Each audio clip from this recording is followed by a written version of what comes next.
마음을 엽니다. 지평을 엽니다. 불통의 시대를 넘어 새로운 아침을 엽니다. 신율의 출발 새 아침. 신율의 출발 새 아침 3부 순서 광고 듣고 시작합니다. 트랙스타 시작! 국민 모두 함께 하나, 둘, 셋, 넷. 숨을 한번 크게 마시고 가슴을 활짝 펴세요. 한 걸음, 두 걸음, 국민 모두 함께 걸어가요. 지금까지의 아웃도어를 넘다. 대한민국 국민이라면 스타, 트랙스타.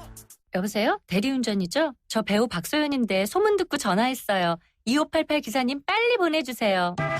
좌우로 정렬, 좌우로 정렬, 2588, 2588. 좌우가 같네, 좌우가 같아, 2588, 2588. 대리 부르셨죠? 어머, 기사님. 세상에 이런 일이. 2588, 2588. 호주 워킹 홀리데이만 떠올렸다면 호주 TV 무비 채널을 추천합니다. 세상의 중심에서 사랑을 외치던 영화 속 울루루. 호주는 카메라만 들면 영화가 되는 로맨틱한 곳이네요. 내 마음속엔 호주가 온에어되고 있다. 호주 시드니 브리즈번 주 10일의 운항. Excellence in Flight Korean Air. 요즘 아이들에겐 아파트가 고향입니다. 그래서 호반은 고향을 짓습니다.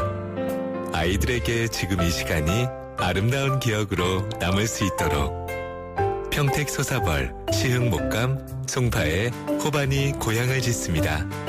지은이 호반건설. 안녕하세요. 이연복 셰프입니다.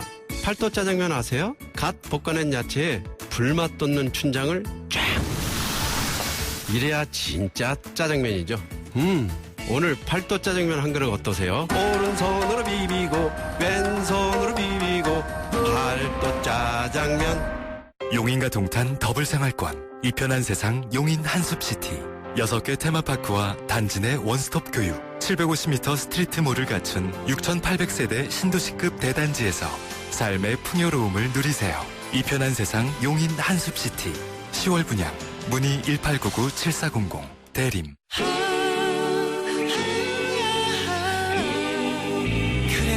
포스트 그래놀라는 우유엔 더 고소하고 포스트 그래놀라는 요거트엔 더 바삭하죠. 왜? 2번 구웠으니까. 기억하세요. 2번 구워 완벽한 아침. 그래놀라는 포스트. 저예요. 대성 보일러 모델 김성령. 가스비 대성 S라인 보일러라면 어렵지 않아요. 스마트폰에 손가락만 까딱하면 가스비 걱정 안녕. 대성 S라인 콘덴싱 기술과 IoT 기술이 만나 가스비 초간단 절약. 대성 S라인 IoT 보일러.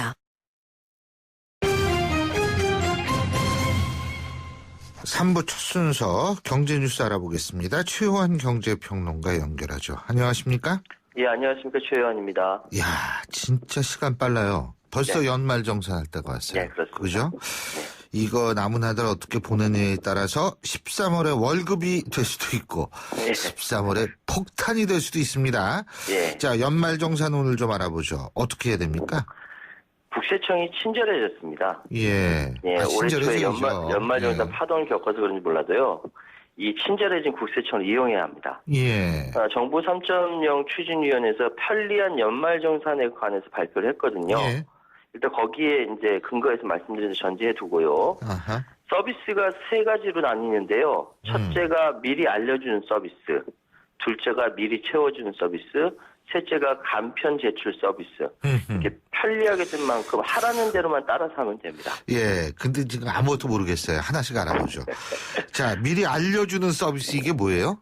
예, 국세청이 지난 11월 4일부터 연말정산 미리 보기 서비스를 제공하고 있거든요. 예. 근로자들은 실제 연말정산에서 돌려받거나 또는 더 내야 할 예상 금액을 확인할 수 있게 됐습니다. 예년에는 1월 15일 돼야 확인할 수 있었거든요. 예. 예, 먼저 국세청 홈페이지 홈택스에 이제 접속을 합니다. 예. 홈택스.go.kr이죠. 예. 공인인증서로 본인 인증을 하고 나서 예. 연말정산 아이콘을 클릭하고 나면 연말정산 미리 보기가 됩니다. 예. 아주 쉽거든요. 예. 그리고 국세청은 이제 올해 미리 수집한 1월부터 9월까지 자신의 신용카드 사용액 그리고 지난해 연말정산 내용을 알려줍니다. 예. 여기에 이제 자신이 10월부터 12월 예상 카드 사용액을 추가로 입력하고 이 나와 있는 국세청 자료 중에 작년과 자신이 달라진 항목을 수정하면 연말정산 결과를 미리 볼 수 있게 되거든요. 예. 중요한 것은 이 연말정산 예상 결과에 따라서 개인별 절세 팁도 알려줍니다. 아. 국세청이 이제 절세 팁을 알려주는 거예요. 예. 총 급여의 25%를 초과해서 예. 사용한 신용카드 등 이 사용 금액을 알려주고요. 예. 여기에 대해서 그 공제 금액과 최대 공제 금액을 받기 위한 신용카드 추가 사용액을 알려줍니다. 아. 또 연금저축이나 보장성보험료 등 공제받게 될 금액과 공제 한도도 이 그래프로 한눈에 볼 수 있게 되죠. 그렇군요. 자, 홈택스에 접속하는 게 중요하다는 얘기인데, 예. 근데 이제 급여의 25%까지는 신용카드 사용하고 그 이후에는 체크카드를 사용하더라. 이런 게 보도가 됐었어요. 예. 이게 그러니까 예. 무슨 얘기예요, 이게? 이게 그 신용카드, 체크카드, 현금 영수증 사용액은 총 급여의 25%를 초과하는 사용액에 대해 소득공제를 받을 수 있거든요. 예. 즉 예를 들어서 연봉 5천일 경우에 1,250만 원을 넘는 사용액에 대해 소득공제가 된다는 거죠. 예. 근데 차이가 있습니다. 체크카드와 현금은 사용분의 그 20%, 그리고 신용카드는 15%를 공제받습니다. 5% 더 받는다 이거죠. 체크카드, 그렇죠. 현금은. 예? 그렇죠. 예. 올 하반기에 체크카드나 현금 영수증으로 사용한 금액이 작년 사용분 절반보다 많으면 공제 혜택이 50%로 늘어납니다.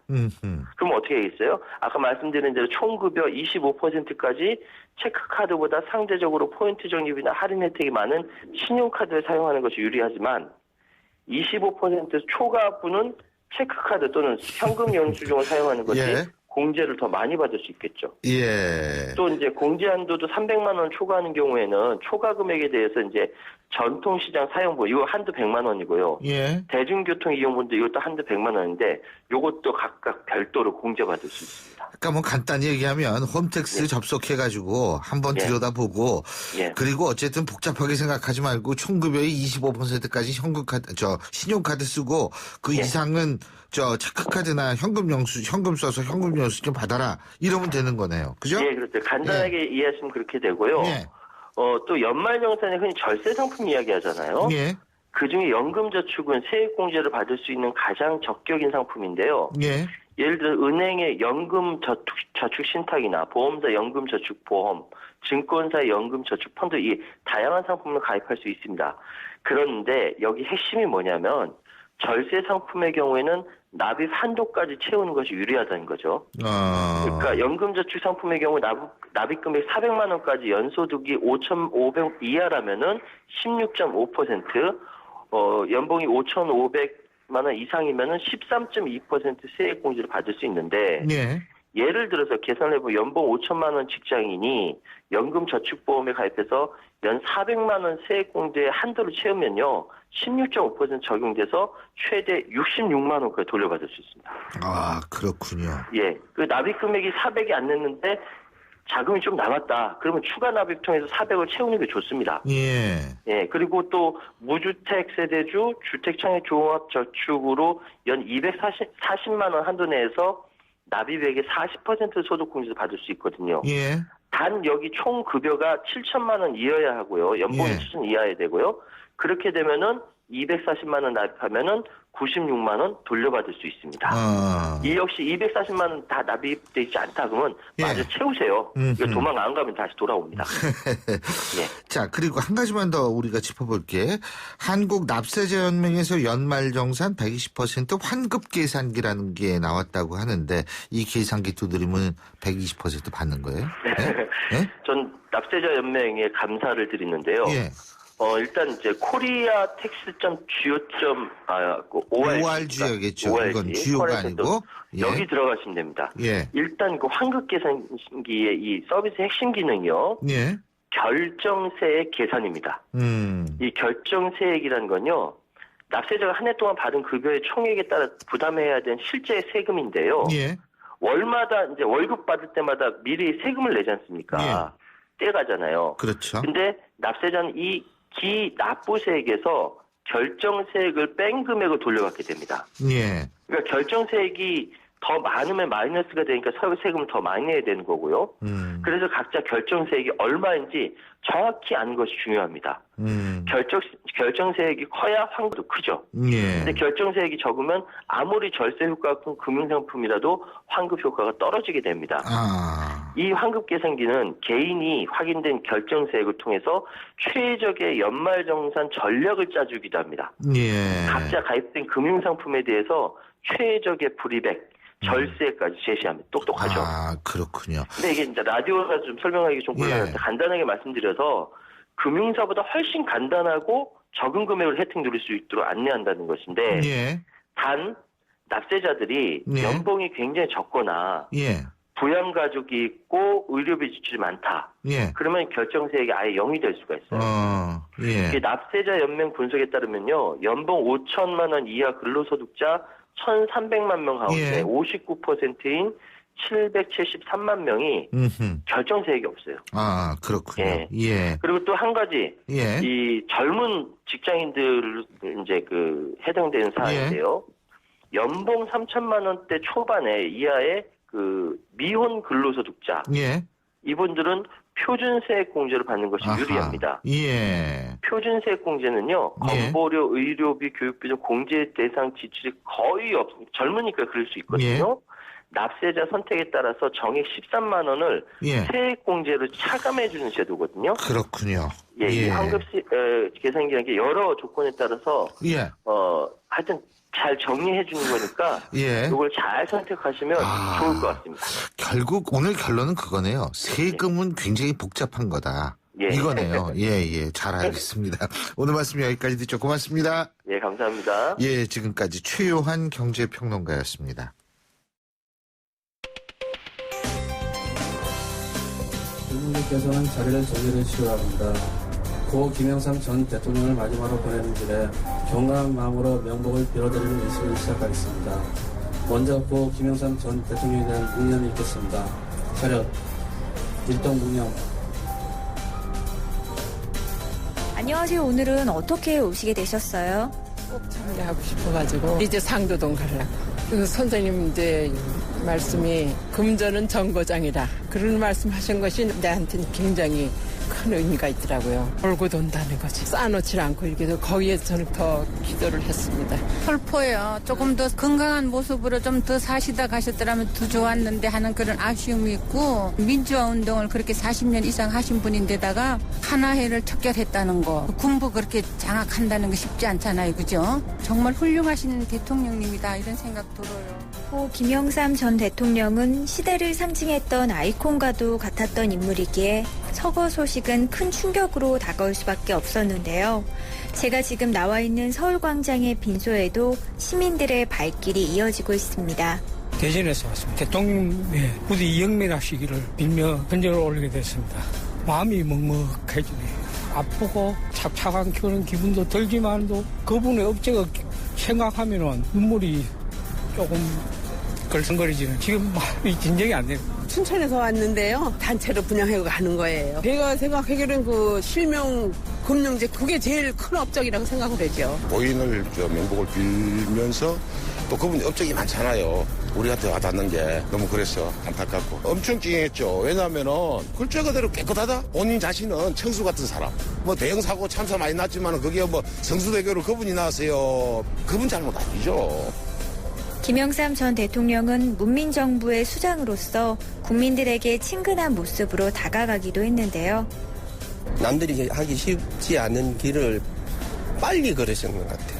서민하면 단순하게 그냥 칼국수라는 생각이 제일 많이 드는 것 같아요. 칼국수 세자에 모든 게 다 응축되어 있는 것 같아요. 제가 영등포에 살았었는데 그때 오셔서 악수를 제가 한 적이 있었거든요.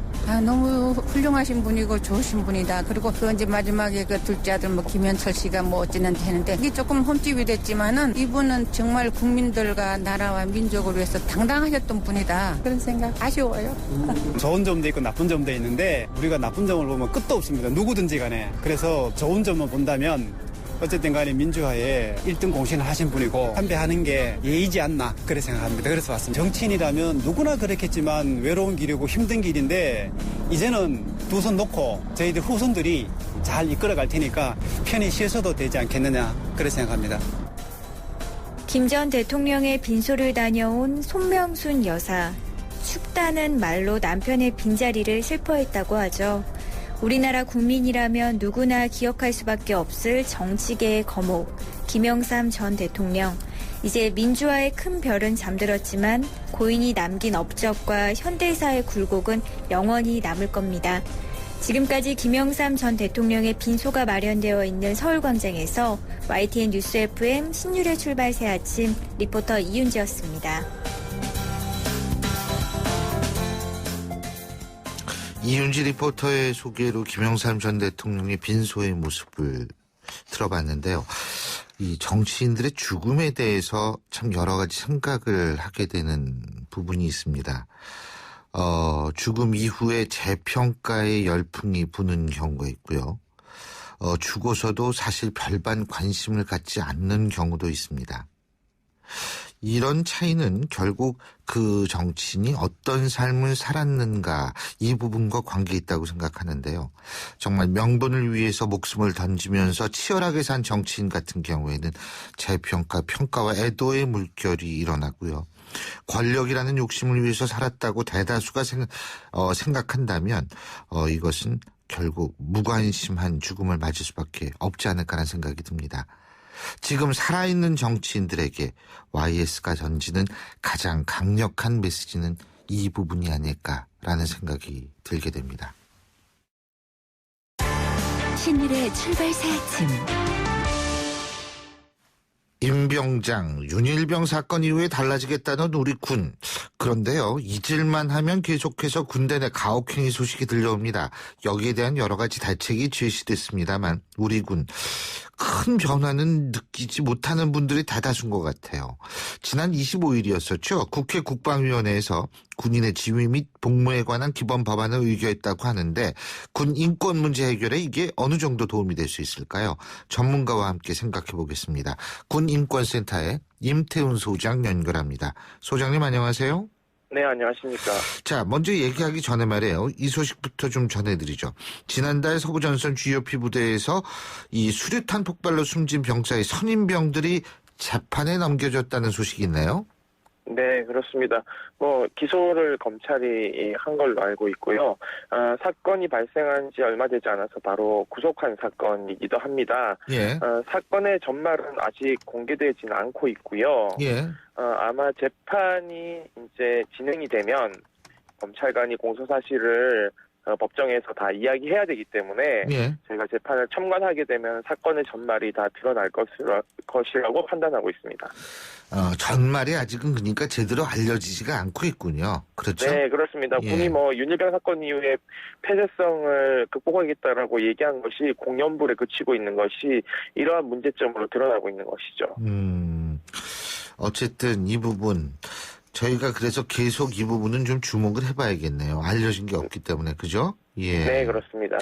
자, 그리고요. 앞서도 제가 말씀을 드렸습니다만 군대 내 가혹행위로 인한 죽음 계속 반복되고 있는데 우리 임태훈 소장께서도 참여하셨던 병영문화혁신위원회도 있었고 국회에서도 작년 11월이었었던가요? 군인권 및 병영문화혁신특별위원회로 발족을 했었는데 여기서 방안들은 좀 나왔나요?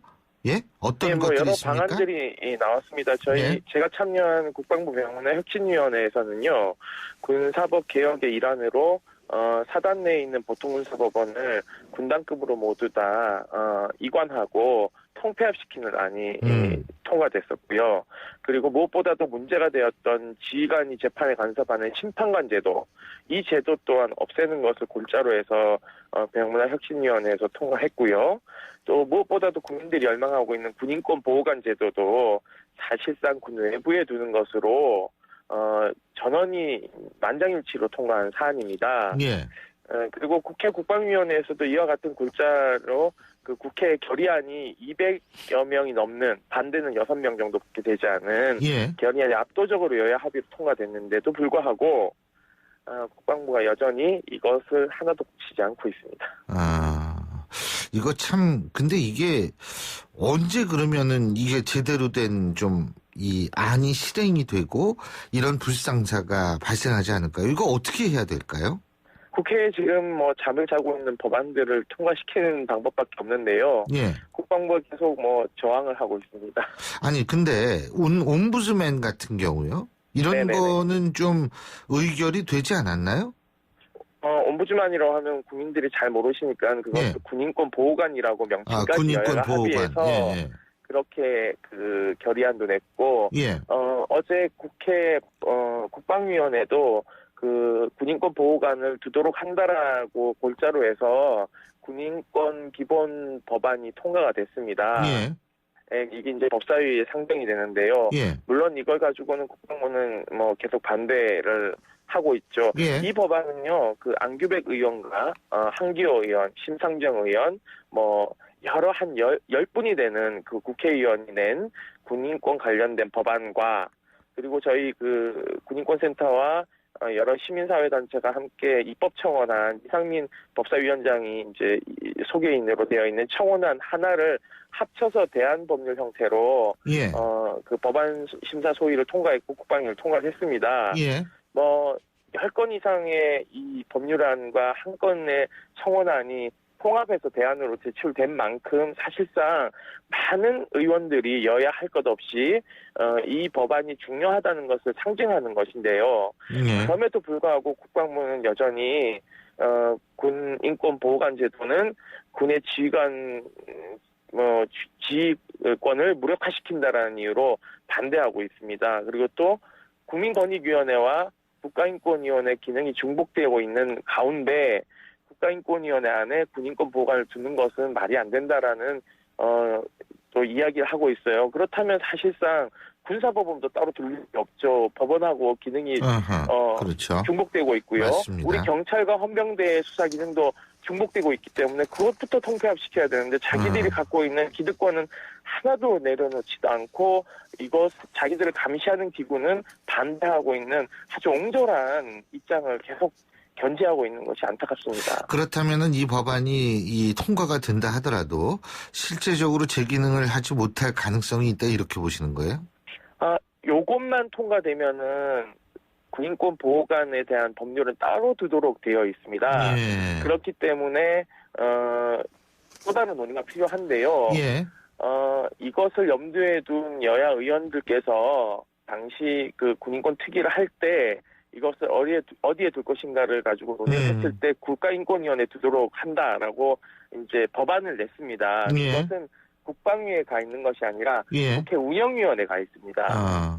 그렇기 때문에 국회 운영위원회에서 여야가 합의를 해서 법사위로 상정을 하면 그것이 통과되면 국가인권위원회 안에 차관급 한 명의 인권보호관과 비상임위원 한 명이 생기고 그다음에 한 50여 명의 직원이 배정되기 때문에 사실 예산은 지금 국가인권위원회가 60억 정도를 국회에다가 신청해 놓은 상태고요. 예. 지금 국가인권위원회 신청사 이전한 곳에 10층을 현재 비워둔 상태입니다. 예. 그렇기 때문에 이것이 통과되지 않는다면은요. 사실상 어떻게 보면 예산 낭비이기도 하죠. 10층을 지금 전체를 비워놓고 국가인권위원회가 군인권 보호관 제도가 통과되기만을 바라고 있는데 뭐 그것도 하지 않겠다면은 군이 1년 동안 떠들어온 그 병문의 혁신은 뭐 국민의 신뢰를 잃을 가능성이 높고요. 무엇보다 박근혜 대통령께서 이 정도로 됐다라고 생각하지 말고 더 다혈하게 병문의 혁신을 하도록 국군의 날 주문한 것도 사실 공연불이 되고 많은 것입니다. 우리 군이 말이에요. 국방부도 그렇고 가장 막강한 군, 힘센 군은 국민의 신뢰와 여론의 지지를 받는 것이다. 이 단순한 진리를 좀 알았으면 좋겠다는 생각이 드네요. 예. 네, 맞습니다. 예. 뭐 그것이 바로 군이 명예를 먹고 사는 집단으로서 나라를 지키는 최전선에서의 어떤 보루로 국민들에게 받을 수 있는 사랑이라고 저는 확실히 믿고 있습니다. 그렇습니다. 오늘 말씀 여기까지 듣죠. 고맙습니다. 네, 감사합니다. 예, 지금까지 군인권센터의 임태훈 소장이었고요. 신율의 출발새 아침 3부 순서는 여기까지입니다. 잠시 뒤 4부에서 뵙죠. 경제 사회적 약자의 고통을 덜고 사회 양극화 문제를 해소하기 위해 서민금융지원제도가 여러분의 희망의 디딤돌이 되겠습니다.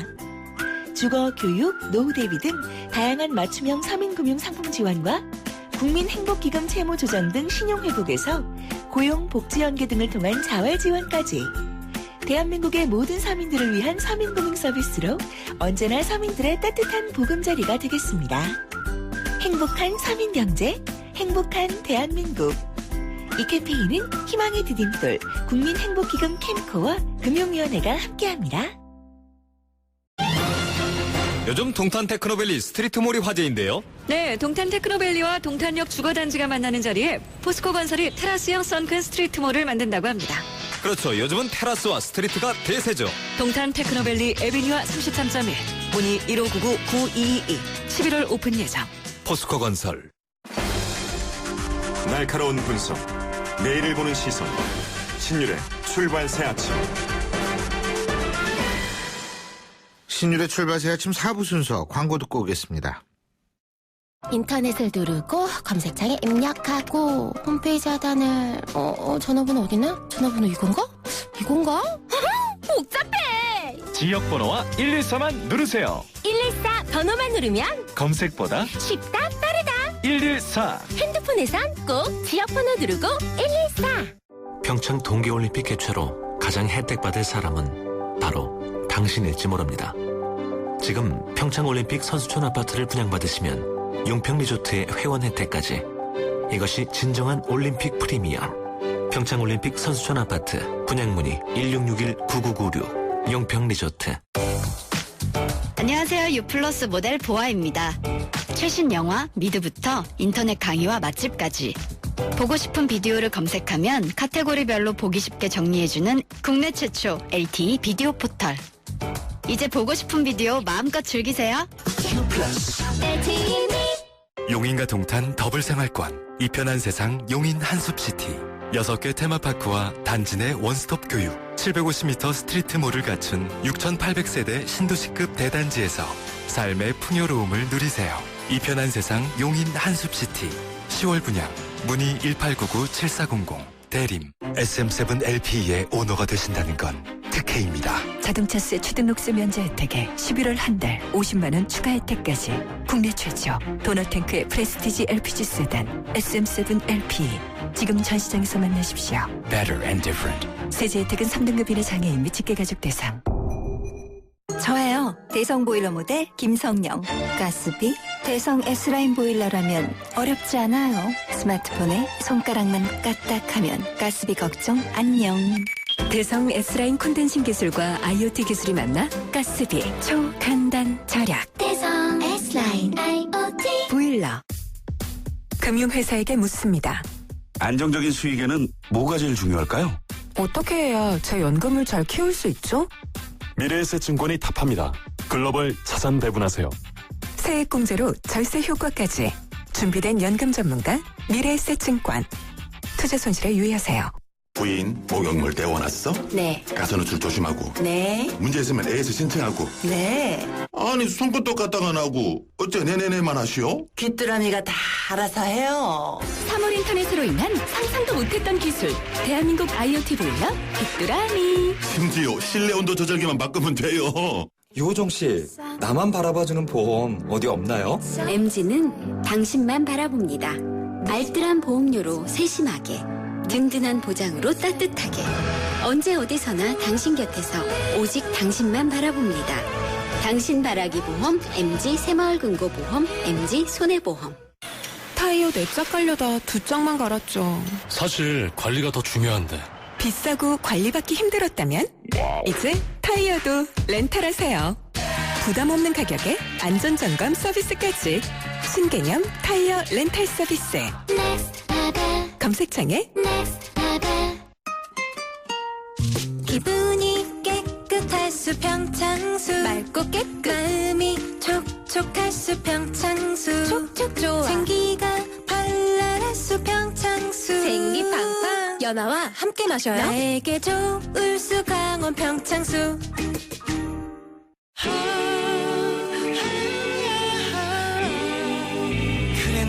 포스트 그래놀라는 우유엔 더 고소하고 포스트 그래놀라는 요거트엔 더 바삭하죠. 왜? 2번 구웠으니까. 기억하세요. 2번 구워 완벽한 아침.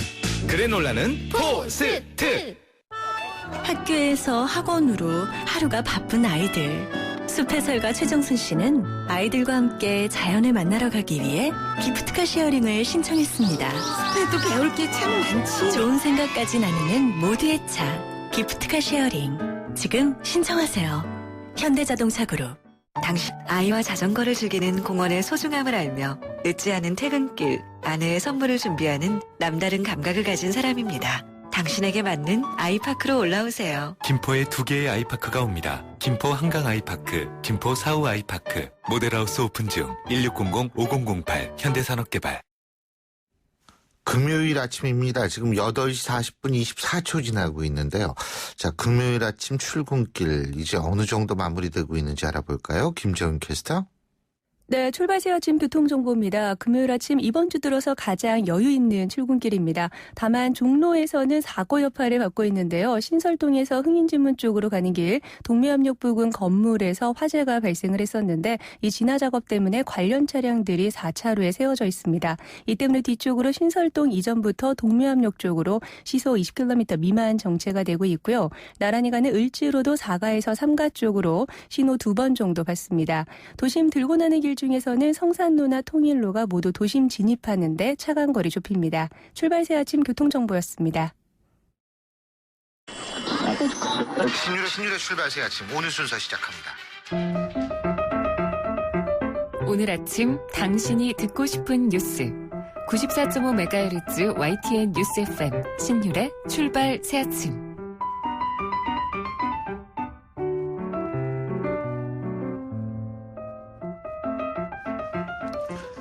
지난 1일 프랑스 파리에 있는 유네스코 본부에서 고은 시인의 낭송과 함께 이분의 음악이 울려 퍼졌습니다. 동서양 음악을 넘나드는 이른바 크로스오버라고 얘기를 하죠. 크로스오버 작곡가 양방원 씨의 작품이 울려 퍼졌는데요. 양방원 씨는 평화를 노래하는 콘서트 후에 IS에 의한 파리 테러 사건이 발생한 데 대해서 안타까운 마음을 밝혔습니다. 평화를 위한 음악 활동을 멈추지 않을 것, 이런 각오도 밝혔는데요. 유네스코 한국위원회 평화예술 홍보대사를 맡고 있는 크로스오버 음악의 거장 양방원 씨 만나보겠습니다. 안녕하십니까? 안녕하십니까? 예, 지금 일본에 계시죠? 예, 그렇습니다. 예. 근데 사실 제가 개인적으로도 팬이에요. 아이고, 고맙습니다. 예, 반갑습니다. 제 벨소리가요. 그 프린스 오브 제주였었거든요. 물론 지금은 조지 마이클의 라스트 크리스마스입니다만 얼마 전까지는 프린스 오브 제주였습니다. 제가 굉장히 우리 양 선생님의 음악을 좋아하는데 프린스 오브 제주 여기 저는 근데 이걸 제가 옛날부터 좋아했는데 왜 제주인지 고향이 제주세요? 예, 아버님 고향이 제주이시고요. 지금은 이 3년간 연속해서 제주 돌문화공원이라는 장소에서 음악 페스티벌을 하고 있습니다, 지금. 각별한 인연이 있습니다. 네. 그래서 프린스 오브 제주군요. 네, 저는 프린스가 아니고요. 저는 양 선생님이 프린스인 줄 알았는데. 아닙니다. 그거 아니군요. 예. 얼마 전에 파리 다녀오셨다고 제가 앞서 말씀을 드렸는데, 어떤 자리였습니까? 예, 유네스코 창설 70주년, 대한민국 광복 70주년을 기념해서 파리 유네스코 본부에서 한국 대표 시인인 고은 선생님과 함께 협연을 했습니다. 예, 그래서 콘서트 이름은 평화에 목마르다. 고은 시인 선생님의 유네스코에 현경하는 평화의 시 크로나의 노래에 맞춰서 피아노, 태평소, 기타, 바이올린, 첼로 등 동서양 악기가 어우러진 크로스오버 곡을 연주했습니다. 예. 이 평화라는 게 우리한테는 특히 여러 가지로 울리는 게 많지 않습니까? 특히 이제 우리나라 같은 경우에는 분단이 돼 있기 때문에, 그리고 사실은 수많은 아픔과 이 고통과 공포의 기억이 있지 않습니까? 그래서 이제 더욱더 중요한 것 같은데, 참 여러 가지로 감회가 깊으셨고 관중들의 반응도 좋았을 것 같아요. 저는 좀 감동적이었습니다. 각 세계 각 나라 대표분들도 계시고 그분들이 고은 선생님의 시와 그 음악의 콜라보 공연을 보시고 기립박수로 응원해 주셔서 저도 너무 감회가 새로웠습니다. 그렇죠. 네. 근데 이 파리에서 이 연주 이거 하시고 난 다음에 네. 그 다음이죠. 연세트라 발생한게요. 그죠? 바로 며칠 후죠. 바로 며칠 후. 네, 저는 충격이었습니다. 네. 그리고 평화를 테마로 연주를 한 그 자리에서 그런 사건이 그런 것이 일어났다는 것 자체가 충격이었고 오히려 역시 이런 활동을 제가 열심히 계속해야 된다는 각오를 갖게 되었고요. 아무튼 많은 것을 생각하게 되었습니다. 이 테러가 난 이후에 그 테러가 난 장소에서 피아노를 치면서 존 레논의 이메이진을 연주하는 장면. 전 그걸 보면서 음악이 정말 중요한 기능을 하는구나라는 거를 새삼스럽게 느낄 수가 있었는데 그죠? 예, 맞습니다. 음악이라는 게 역시 구체적으로 말로서 구체적으로 이렇다는 표현을 한다라기보다는 우리 같은 연주 음악의 경우에는 역시 그분들의 듣는 사람들의 이미지라 할까 아주 자유롭게 이미지화할 수 있는 것이 우리 음악의 매력인데요. 그런 것이 평화로 갔을 때 평화를 테마로 가졌을 때 나라나 국가나 그런 것을 떠나서 많은 메시지를 우리가 공유할 수 있는 것 같습니다. 이 평화. 그래서 더욱더 요번에 이제 그 콘서트 하신 장소 바로 파리에서 테러가 일어났고 다시 한번 평화를 생각할 수밖에 없는 상황이 됐을 것 같은데 사실 지금 일본에 계시고 우리나라 왔다 갔다 하시면서 한일 간에도 이게 사실은 말 없는 평화가 이루어져야 되는 거 아니겠어요? 예. 그렇죠. 예, 그런 것들이 평화라기보다는 뭔가 또 자유로운 교류라 할까 그 선입견 없이 자유롭게 대화를 나눌 수 있었으면 좋겠다고 생각을 합니다. 저는. 예. 근데 이게 한일 관계는 과거사의 노예가 돼 있어요. 다시 말해서 일본이 과거사를 인정하고 사과하면 깨끗이 끝날 일을 계속 이걸 끌고 있으니까 아주 사람 신경을 건드리고 있습니다. 이게. 예. 그러니까 이게 참 좀 그래요. 예. 근데 어쨌든 참 그러고 우리 양방원 선생님은 아시안 게임부터 시작해서 부산 국제영화제 개막식, 소치 올림픽 폐막식 공연까지 여러 공연을 하셨는데 이때마다 이제 아리랑을 소재로 하셨죠, 그죠? 예, 맞습니다. 아리랑에 관심이 많으신 이유가 뭐예요? 역시 저는 당연히 한국 사람으로서 어린 시절부터 아리랑 성유에 익숙했는데 올해 음악을 하다 보니 갑자기 아리랑의 성률이 제 속에 깊이 들어왔어요. 그래서 우리들이 원래 갖고 있는 DNA로서 갖고 있는 아리랑을 제가 나름대로 표현을 하면 어떤 음악으로 나타날지 그것이 궁금해서 작업을 시작했더니 역시 많은 측면을 갖고 있어서 어쩌면 아주 기뻐요.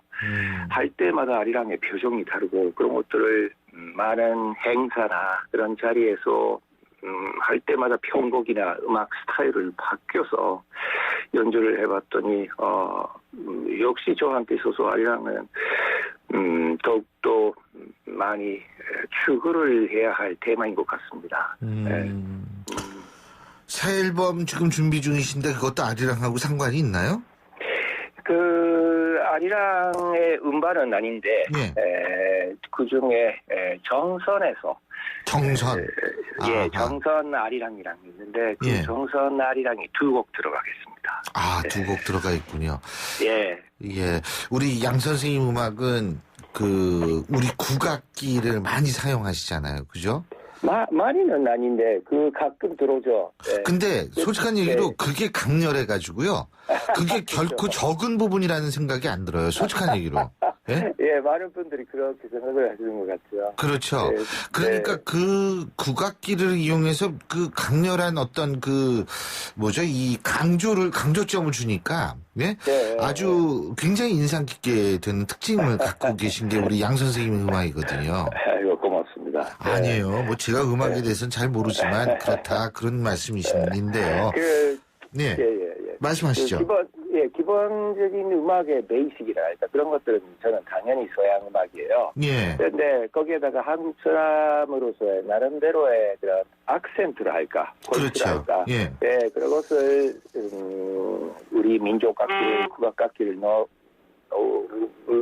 때 그 음악 속에서 빛나는 부분이라 할까. 예. 네, 그런 것들이 인상적인 부분이 좀 국악적인 측면이 있는 것 같습니다. 그렇군요. 네.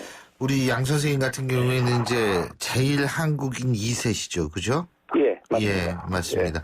그러면은 음악 쪽으로도 일본 쪽에 있는 음악 하시는 분들하고도 교류가 많으세요?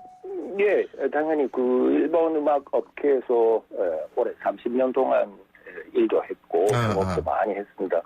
그러니까 일본의 뮤지션이나 그런 친구들도 많고 오히려 다른 나라에서의 뮤지션들도 많고 아시아 포함해서 유럽도 그렇고 그런 분들하고 연주를 하는 기회도 많습니다. 유키구라모토하고도 잘 어떻게 아십니까? 저는 개인적으로 유키구라모토 씨는 잘 몰라요. 그러시군요. 예. 재작년에 저희 YTN에서 유키구라모토 씨를 초청해가지고 콘서트 한 적이 있거든요. 그래서 그냥 여쭤본 거예요. 그럼 다음 저를 초청해 주시죠. 그럼요. 당연하죠. 예, 뭐 제가 초청을 하자마자 하는 권한은 없습니다만 노력을 해보겠습니다. 자, 시간이 다 됐는데 마지막으로 우리 양방원 선생님이 작곡하신 음악 중에 어떤 음악 함께 들으면서 한번 작별을 할까요? 오케이, 그러면 지금 말씀하신 우리 국악기 대평소가 인상적으로 들어간 플런티아라는 곡이 있습니다. 2002년 부산 아시안게임 주제곡이죠? 맞습니다. 예, 그럼 그 곡을 들어보셨으면 좋겠습니다. 알겠습니다. 오늘 이렇게 인터뷰해 주셔서 고맙고요. 앞으로도 좋은 음악으로 사람들 마음에 평화를 심어주시기 바라겠습니다. 오늘 말씀 감사합니다. 잘 들었습니다. 고맙습니다. 네, 고맙습니다. 지금까지 제일 크로스오버 작곡가시죠? 양방원 씨였고요. 자, 지금 흐르는 곡, 양방원 선생이 작곡한 프론티어입니다. 이 노래 들으면서, 금요일 순서 신율의 출발 새 아침 마무리를 져야 할 텐데요. 정말 일주일이 빨리 갔습니다. 일주일 빨리 가고, 다음 주도 빨리 가고, 이렇게 되면 나이가 금방 드는 것 아닌가 하는 생각도 듭니다만, 중요한 건 시간의 속도는 주관적이라는 겁니다. 그 주관적인 시간 속에서 나름대로의 의미를 찾는 주말 되시기 바라겠고요. 저는 월요일 아침 7시 15분에 다시 찾아뵙겠습니다. 신율이었습니다. 고맙습니다.